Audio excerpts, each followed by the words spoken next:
Welcome to the Total BS Podcast. Join me as I discuss current events and cultural issues.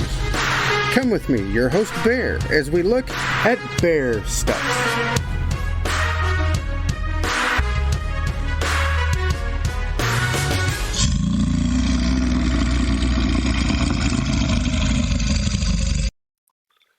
Hello, and welcome to episode 2 of the Biblical Foundations. We're going to discuss part 1 of the First Amendment. So this should be interesting.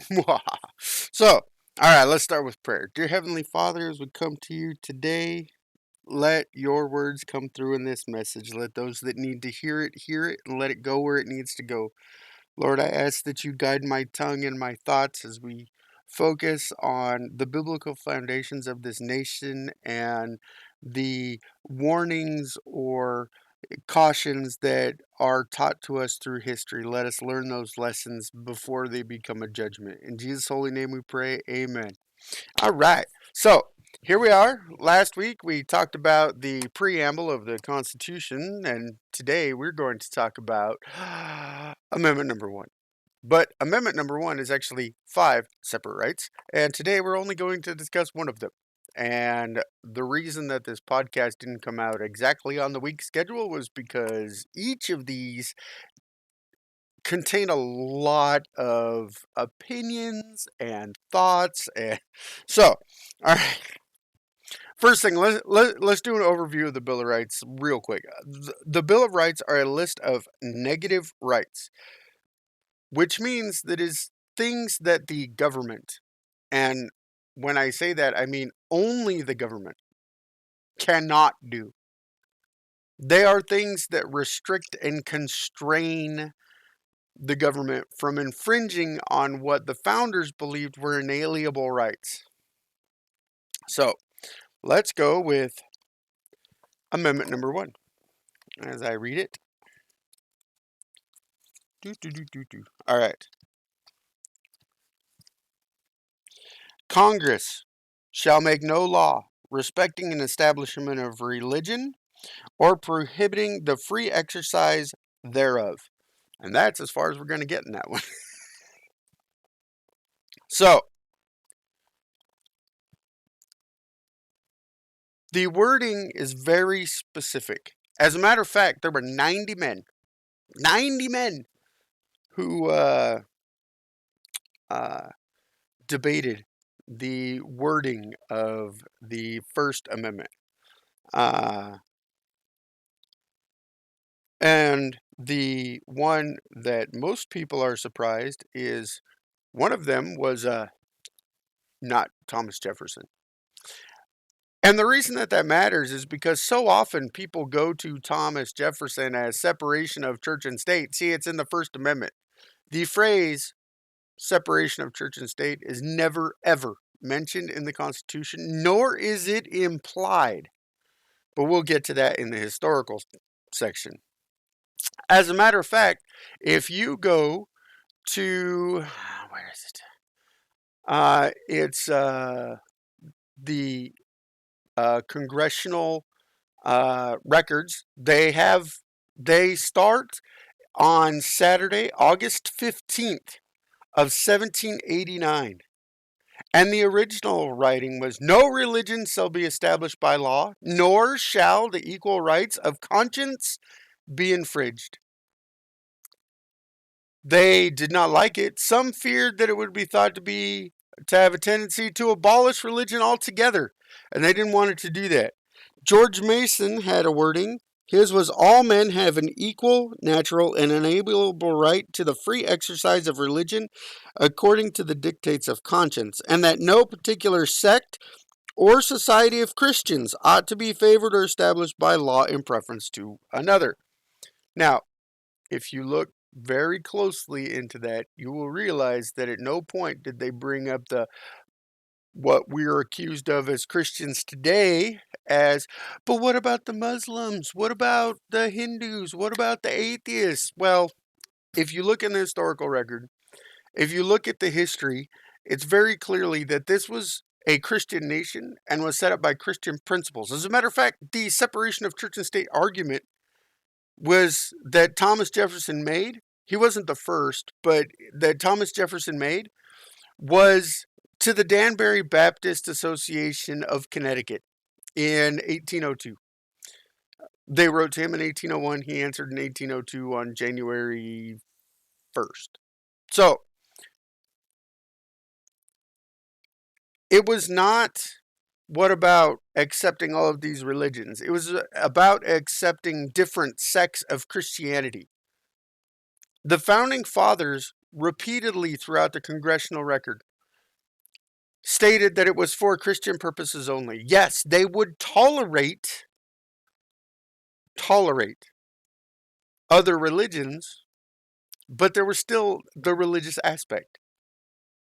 Back in those times, and when you look at history, you can't just go, well, I see it as wrong now. Well, guess what? Then it wasn't wrong. Whether you agree with them or not, that's how this country was set up. We covered the John Adams quote before where it said that the Constitution is only good for a moral and religious people. They knew when they started doing this document, when they started the Declaration of Independence, that it was applicable to Christians only. And they believed that it would be a Christian nation. As a matter of fact, where is it?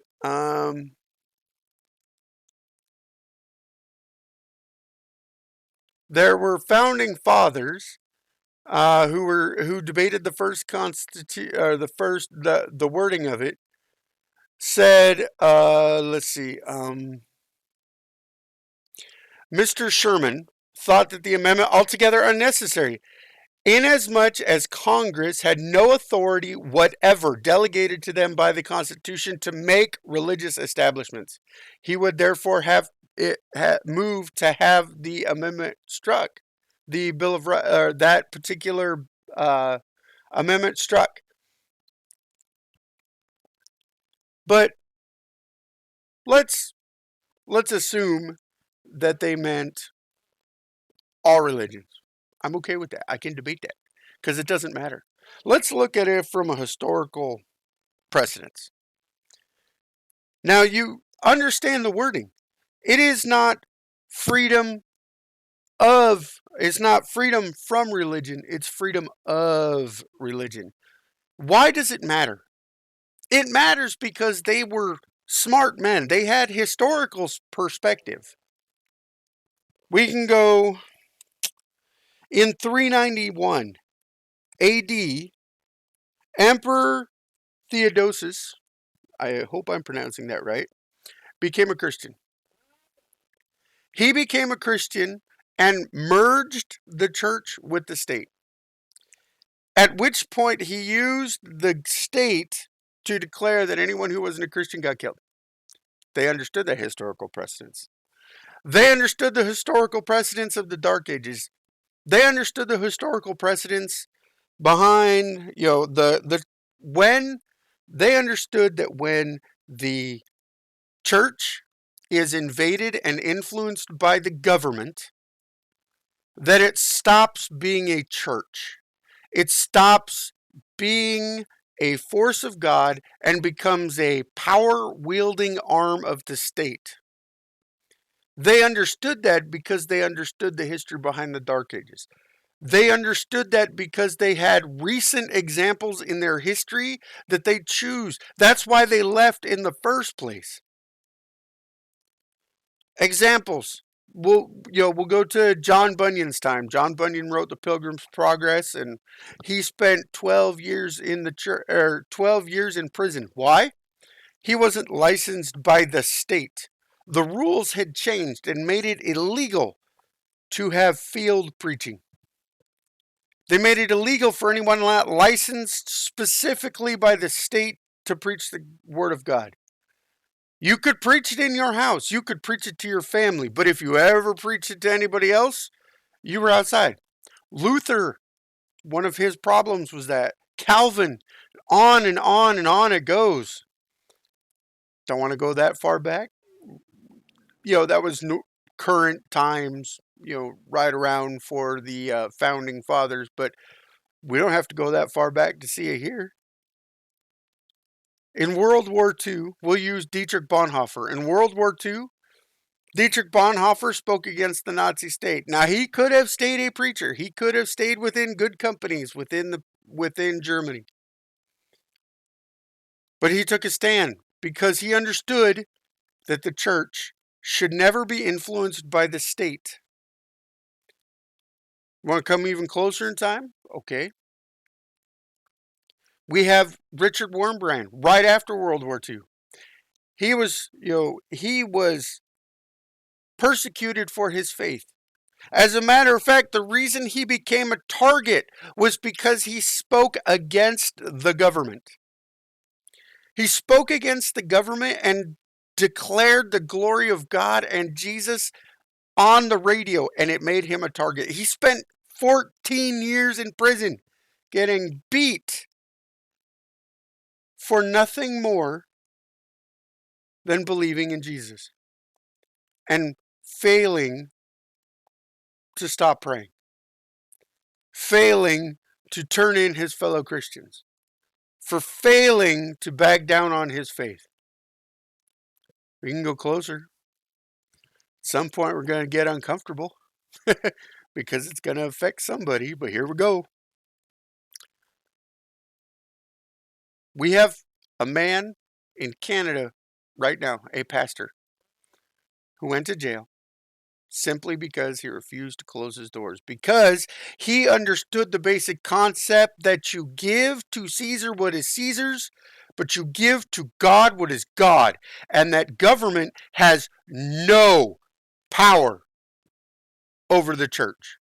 None. That's why churches shouldn't pay taxes. That's why we have the 501c3 to begin with, because the lesser should never tax the higher. The church belongs to God, and yet we give authority of the church to the government. You can't worship here. You can't say this. You can't do this. Christian, get in the corner and shut up. Why? Separation of church and state. Oh, I'm so sick and tired of that. For 150 years, 150 years since that letter was written, no one in the United States questioned what that statement actually meant. So we're going to do a historical breakdown of separation of church and state so that you understand how messed up we are. Let's start with the letter that Thomas Jefferson, and I'm going to read you the whole thing. Why? Because it's 233 words, 3 paragraphs, and yet people mistake it or omit it all the time. So let me read it to you. Gentlemen, the affectionate sentiments of esteem and approbation which are so good as to express towards me on behalf of the Danbury Baptist Association give me the highest satisfaction. My duties dictate a faithful and zealous pursuit of the interests of my constituents, and in proportion as they are persuaded of my fidelity to those duties, the discharge of them becomes more and more pleasing. Believing with you that religion is a matter which lies solely between a man and his God, that he owes account to none other for his faith or his worship, that the legitimate powers of government reach actions only and not opinions. I contemplate with sovereign reverence that act of the whole American people which declared that their legislature should make no law respecting an establishment of religion or prohibiting the free exercise thereof, thus building a wall of separation between church and state. Adhering to this expression of the supreme will of the nations in behalf of the rights of conscience, I shall see with sincere satisfaction the progress of those sentiments which tend to restore to man all his natural rights, convinced he has no natural right in opposition to his social duties. I reciprocate your kind prayers for the protection and blessing of the common Father and Creator of man, and tender you for yourselves and your religious association assurances of my high respect and esteem. Thomas Jefferson, January 1st, 1802. So, I read you the whole letter. 233 words, 3 paragraphs long. Doesn't take very long, but it makes it very clear in multiple reference to God and his creator that Thomas Jefferson also worshiped a creator. Why would he say separation of churches? And if you notice that it is when they talk about the separations where the government should not influence the church as a hedge of protection around the church. Why? Because he had seen, he had learned, he had paid attention to history that when the church is influenced by the government, it becomes an arm of the government. And he sought no greater. But why were the Danbury Baptist Association so worried? Simple. They were the minority religion at the time. See, a lot of people don't know this, but Thomas Jefferson was a huge advocate for religious freedom. Not freedom of religion. I mean, not freedom from religion, but freedom of religion. And that's why the Establishment Clause and all that stuff, right? He understood and he advocated for all of these minor denominations. He was an Anglican. As a matter of fact, he was an Anglican, which was a majority religion in the state that he was in. As a matter of fact, Anglicans made up 9 of the 13 colonies had established governmental religions. Like there was one that was dominant over that state.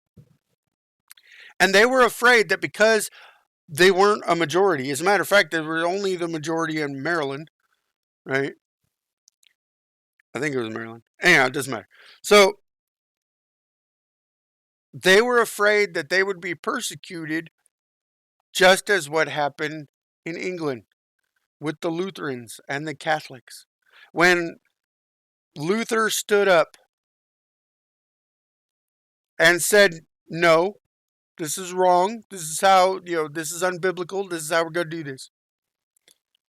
And the Catholic Church went, you're wrong. Sorry. When the Hannenberg Confession in 1550 happened, another stand-up point. As a matter of fact, when Henry VIII wanted to get a divorce, and the Catholic Church said, no, I'm sorry, you can't do that. The Henry VIII went, fine, I'm just going to start my own church.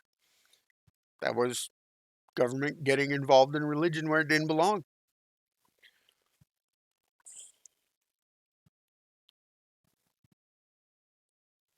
As a matter of fact, it got so bad during that time period that Great Britain had declared who could take communion, who could preach, how they could worship. And they didn't want that in the United States. Hence, the freedom of religion and forbidding the government from dictating what that religion was. All right, let's see. I have so many notes. Jefferson said that the First Amendment created a wall protecting the church from the government and not the other way around. James Madison also wrote an idea. Oh, wait, I already read that one. It was rejected because the founders feared the idea would be changed to mean that the government should have no interest in religion at all. Boy, did he predict the future. Allow me to go to, I was kind of holding off to see if the Equality Act passed, but it doesn't matter. So let's go to the Representative Jerry Nadler. I want to get the exact quote because it has been fact-checked. Some people said that it was taken out of context, so I'm going to use the exact one from USA Today as a fact check. Nadler said, Mr. Stubbe, what any religious tradition describes as God's will is no concern of this Congress. He did not say, however, that God has no authority in the House of Representatives. But he did say he describes as God's will is no concern of this Congress. Well, I would like to thank Jerry Nadler. I know a lot of people who have heard me go off on different politics. I would like to thank him for acknowledging that God actually exists. Yay. Credit where it's due, right? So,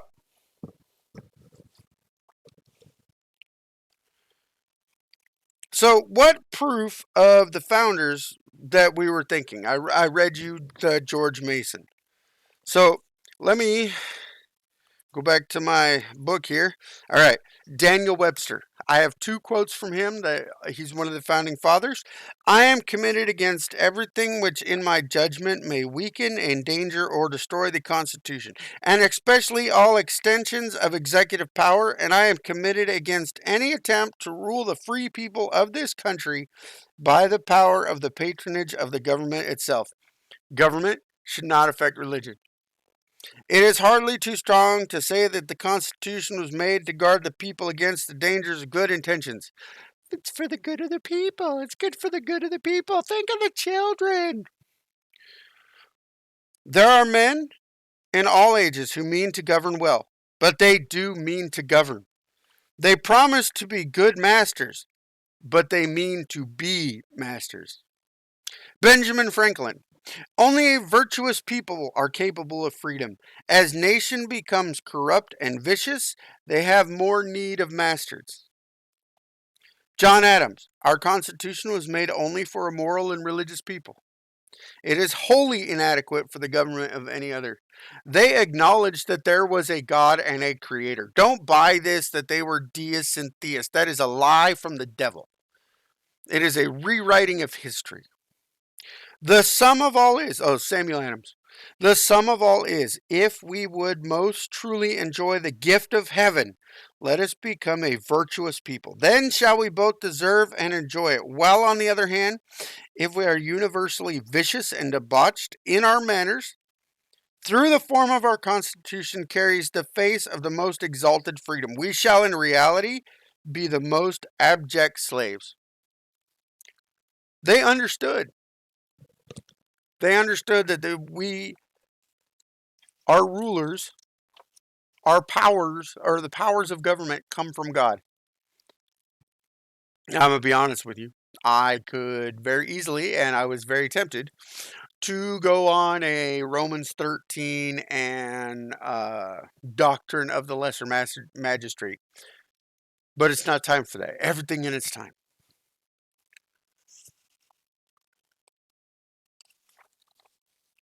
So, for almost 150 years, this was agreed upon as the meaning of Jefferson's word, and the entirety of the letter was used in court cases. The entire letter to mean that exact same thing. Then came 1947. 1947 with the Supreme Court case Jefferson versus the Board of Education, where Justice Black,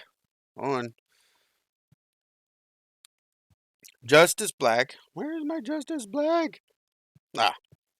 Wrote, in the words of Jefferson, the First Amendment clause against establishment of religion by law was intended to erect a wall of separation between church and state. That wall must be kept high and impregnable. Justice Black, 1947. He didn't quote the entire letter. He picked 8 words. Why does that matter? Well, let's do a little history of Justice Black. Justice Black was a member of the KKK. As a matter of fact, he was a member of the recruitment arm of the KKK.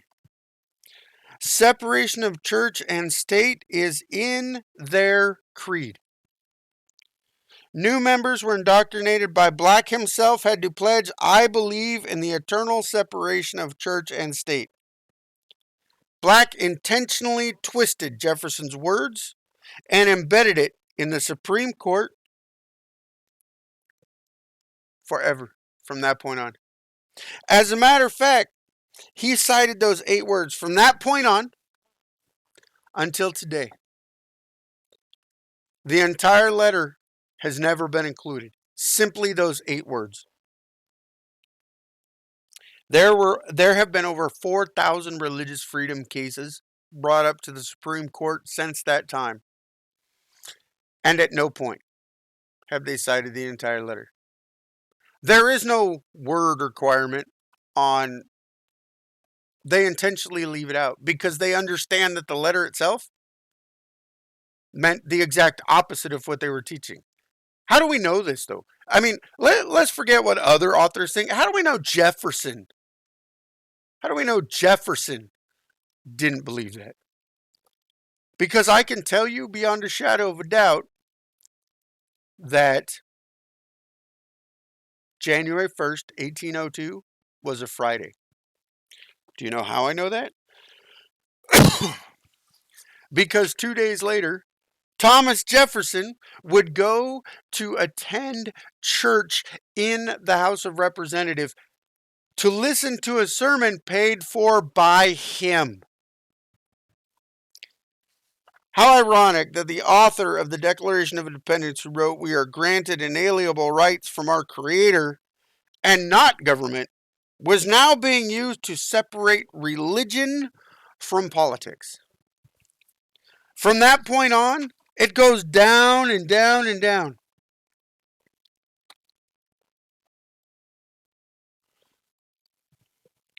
Daniel Dreisbach said that these phrases have been used to silence people and communities of faith and exclude them from full participation in public life. Doubt it? How many times has a Christian been told to shut up? Separation of church and state. How many times do you hear that as a weapon, as a debate point? How many times? And it's not new. It didn't come out of nowhere. 1947 is the first time. But it was so pervasive, not even that long after that. 1962, Engel versus Vitale.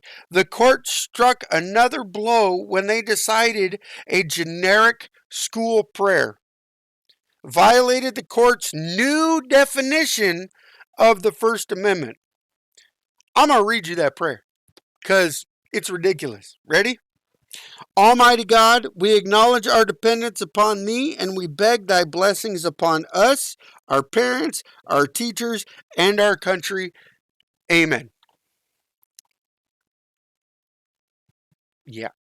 Real Christianese going. It's not a specific God, and it's just asking for blessings. Who wouldn't want blessings? I mean, come on. This is ridiculous.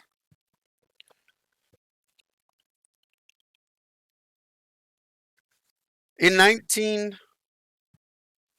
Oh, wait. I have that one already. See, I told you I have too many notes.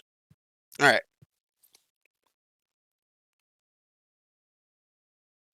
Thomas Jefferson goes on.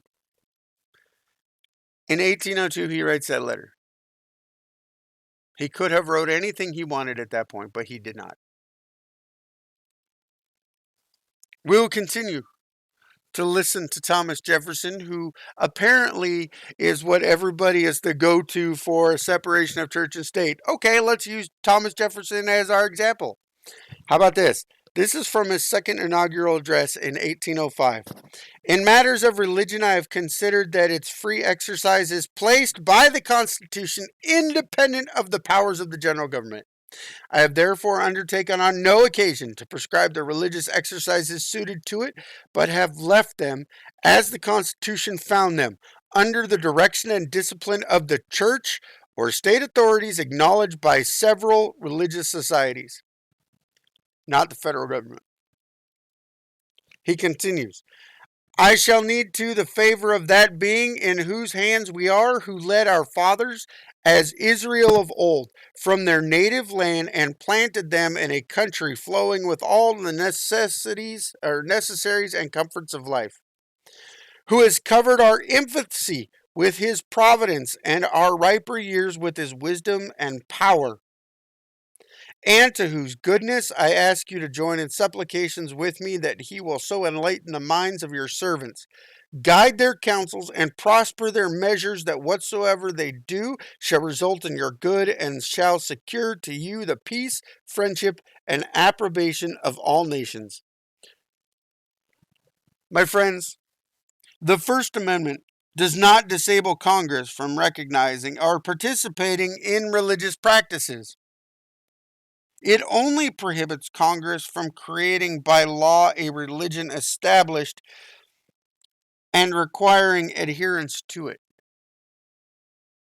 When they tell you, Christians, shut up, separation of church and state, they have the definition of that exact phrasing backwards. The state should never interfere with the church.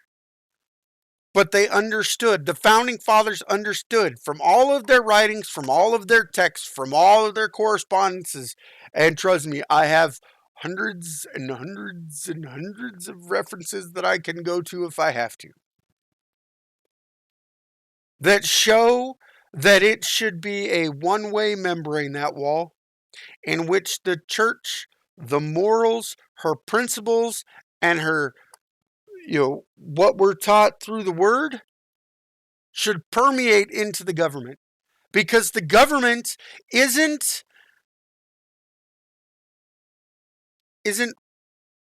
has no authority other than what it's given from God. I'm going to tap into a little Romans 13 here. Romans 13, it's quoted all the time, has limitation clauses on the government itself. All authority comes from God. They understood that man was corrupt. They understood that man sinned. They understood that we were capable of falling into darkness. They wanted the church to permeate those morals into the government. Instead, we've gone the other way. We have decided, for whatever reason, to let the state control our churches. We let them control our churches when we tell them you can or cannot open your doors. You can and cannot worship here. You can and cannot speak on these topics. You need to stay out of politics. Stay in your churches. You need to, well, now it's not even stay in your churches. Now it's stay in your home. You will worship when we tell you and where we tell you. Both sides of the aisle are guilty of this. When they say we need to come together and heal, they don't mean HEAL, as in healing the body. They mean heal as the command you give a dog. You will obey your masters. Why? Because we accepted the redefinition of and stopped letting our morals go into the government. Why? Because we're told there's a wall of separation between church and state. Church and state separate. I'm tired of it. Historically, it's wrong. I can document it. We need the church to get involved into politics, to not be afraid to bring morality into the public square. It is only through the Bible we will know the truth. The entrance to Harvard Yard reads as follows: Christo Ecclesia Veritas. Church, or Christ, church, truth. Without these principles, our laws and government become corrupt. Any nation that denies or wavers from these principles of truth fall into destruction. They commit suicide. They destroy themselves from within. The moral character, lack of character, causes rot. Do you doubt that? Look at the world today. The speed of the sexual revolution, the speed of Christians falling away, the speed of people denying the faith, the speed of Christian in name only. The idea that people of faith are dangerous is not in the Constitution. It is an idea from the minds of men and women who are afraid of the church and its principles. They're not afraid of God. If they acknowledge the existence of God at all, it is in a mocking way. They're not afraid of him. They are, however, afraid of losing their power because of the church, because they don't understand the dynamic. They are afraid what would happen if people of genuine faith were more active in their community. But church, are we active in our community or are we silenced? Congress has passed the Equality Act, or the House of Representatives has passed the Equality Act. Do you understand what this means? Do you understand how it redefines terms? From ones that are immutable facts that were protected by the 1964 Civil Rights Laws and by the 14th Amendment, how it rephrases them to go from immutable to mutable. We have gone from being a Christian nation to a post-Christian nation, and now we are a post-truth nation. If I can be whatever I say I am, if I can believe however I want, then you can tell me no for nothing.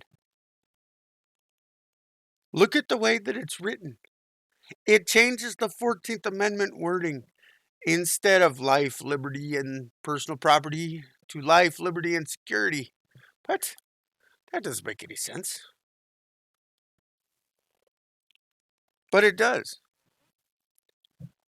If you have a church and this Equality Act passes, you lose your right. The government has taken over the church methodically. They let you in. They let you be part of the big kids club. Let you be part of the cool club. They gave you tax-free status. They give you all of this stuff, right?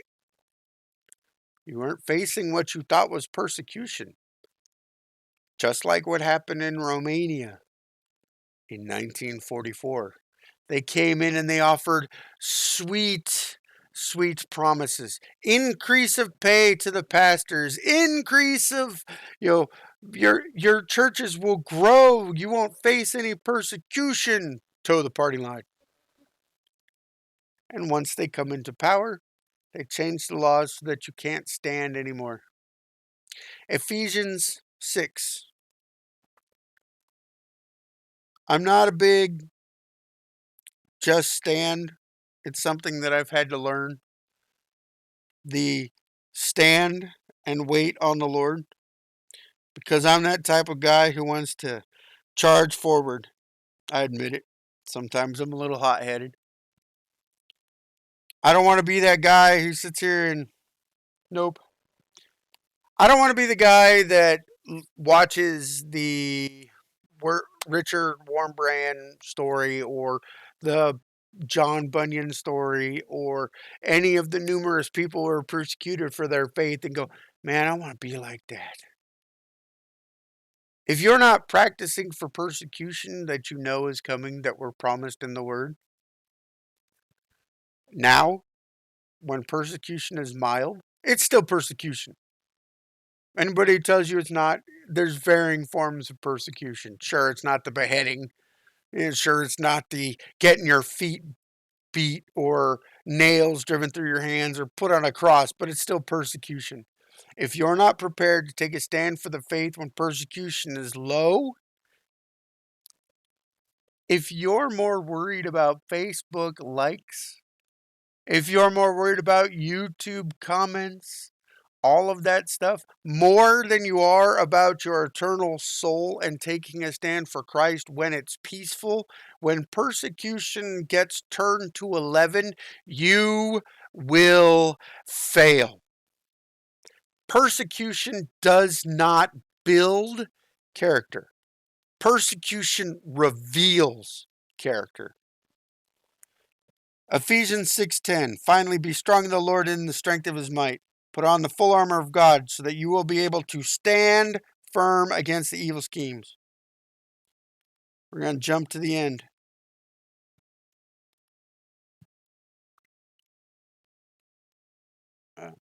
Nope, nope, nope, nope, nope. I'm horrible at this. Stand. Stand for the Lord. Refuse to be silent, Christian. Refuse to be cowed by 8 words taken out of context. Refuse to be cowed. Why? Because the government has no authority over the church. None. Give to Caesar what is Caesar, but give to God what is God's. And be very careful that you don't give authority to the wrong person. I love y'all. I hope that I wasn't too critical, that it's not too long. I just, really speaking to my heart. I'm going through uh, Pilgrim's Progress with my son. That's what we're doing for our homeschool project this week. And he wanted to learn about John Bunyan, which led us to Richard Wurmbrand and Dietrich Bonhoeffer. And I've had to explain some things to my son. I was kind of hoping I had a few years, but I guess not. I love you. Keep strong. Stay with the faith. I might keep praying with you. Um, Hit us up on our Facebook, our YouTube, whatever. Five Guys, Total BS. They'll be posted on both of them. Leave comments. We promise we read them. And let me know what you thought. Love you guys. Be blessed.